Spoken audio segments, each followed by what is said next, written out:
Insidious chapter 1 ये movie तकरीबन लोगों ने देखी ही होगी और बहुत ही मिस्टीरियस हॉरर मूवी है।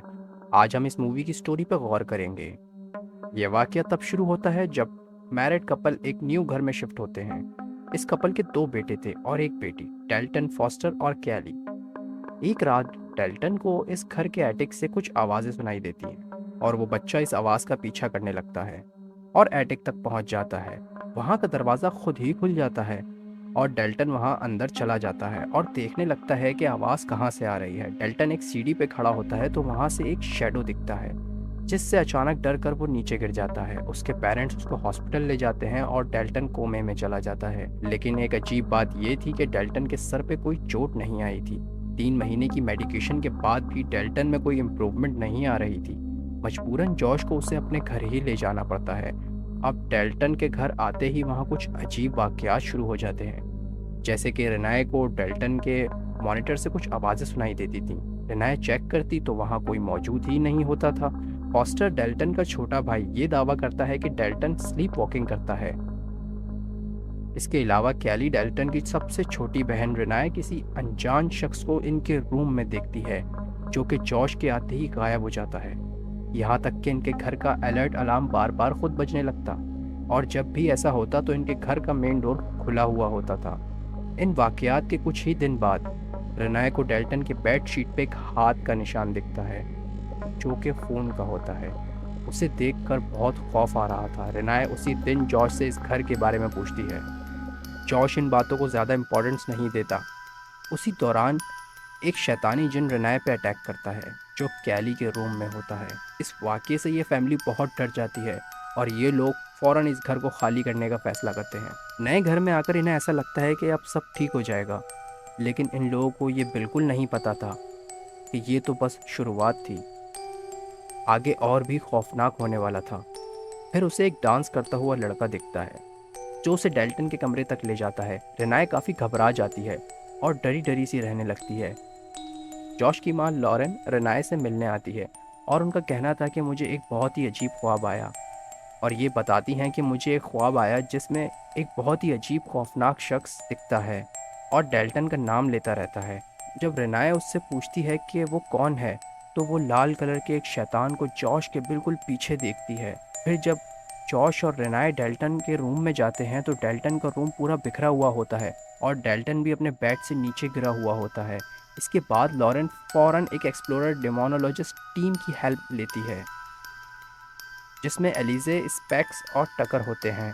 इस घर में आते ही एलिजे को शैतानों की फीलिंग आती है और डेल्टन के रूम में जाते ही उन्हें कुछ दिखता है। स्पेक्स फौरन ही उस शैतान का स्केच बनाता है और यह स्केच उन पिक्चर से बिल्कुल मैच करता है जिसे डेल्टन ने कोमे में जाने से पहले बनाए थे।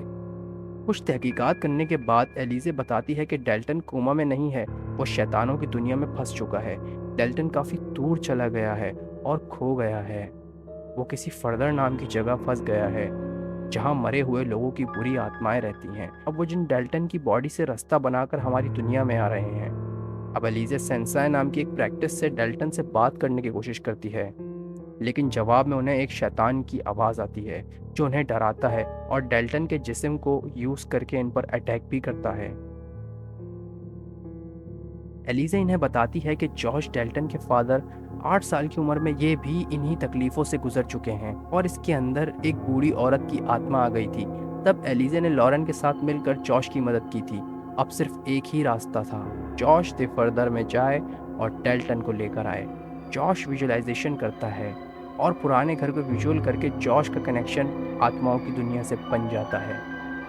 अपने पुराने घर के एटिक में जाने से एक लाल दरवाज़ा मिलता है और जैसे ही वो दरवाजे के पास जाता है वही आत्मा जॉश पे अटैक करती है जिसने रेनाए पे अटैक किया था। जॉश आगे बढ़ता है और अपने बेटे डेल्टन को देख पाता है जो कि एक जंजीर से बंधा हुआ है। जॉश उन जंजीरों को खोलता है लेकिन वहाँ उसका सामना एक शैतान से होता है। जॉश अपने बेटे को लेकर वहाँ से भागता है और लाल दरवाजे के पास आकर उसे महसूस करता है कि कहीं ये बूढ़ी औरत की आत्मा तो नहीं है जिसने उसे बचपन में परेशान किया था। और जॉश बहुत हिम्मत और कोशिशों से कामयाब हो जाता है और दोनों जिंदा सही सलामत वापस होश में आ जाते हैं और सब कुछ ठीक हो चुका था। सब खुश थे, लेकिन क्या सब कुछ ठीक हो गया था? जब एलिजे अपना सामान पैक कर रही होती है तो वो नोट करती है कि जॉश की हथेली एक बूढ़ी औरत की तरह हो गई है। तो वो जॉश की एक पिक्चर लेती है। जॉश को ये हरकत बिल्कुल पसंद नहीं आती और वो बहुत ही ज़्यादा भड़क जाता है। इनफैक्ट उसे इतना गुस्सा आता है कि वो एलिज़े का गला दबाकर उसे मार देता है। इस वाक़ये के कुछ ही देर बाद रेने को एलिज़े की लाश मिलती है और घबराते हुए वो जॉश को ढूंढने लगती है। तभी रेने को वो कैमरा मिलता है। पिक्चर में जॉश था ही नहीं, उसकी जगह वही बूढ़ी औरत थी जिसने जॉश को बचपन में पजेस्ट किया था।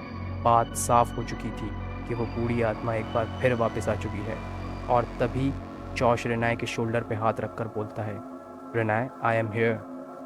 जॉश के आने से रेनाय के होश उड़ जाते हैं और ये मूवी यहीं ख़त्म हो जाती है।